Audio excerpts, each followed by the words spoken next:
السلام عليكم ورحمة الله وبركاته. وياكم عالم الأعشاب. عندك تساقط قوي كلش بشعرك، شعرك ديوقع خصل، صار عندك فراغات بشعرك.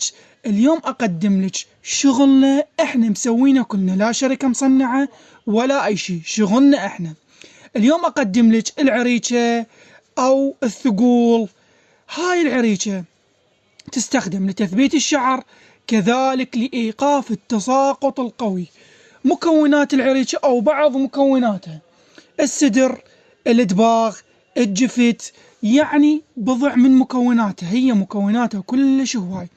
هاي تستخدم مثل الحنة ولكن بدون لون، يعني تجيبي لك نص كاسة زبادي تخبطيها وياها، تخليها على الشعر لمدة ساعة ونص وتغسليها مرتين بالأسبوع، يعني تستخدمين إياها بس أسبوعين.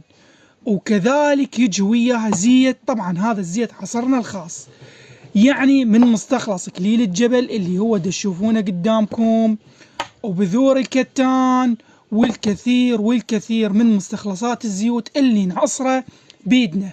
هذا ينبت لك الشعر، يقوي لك الشعر، ويبدي يطول لك الشعر.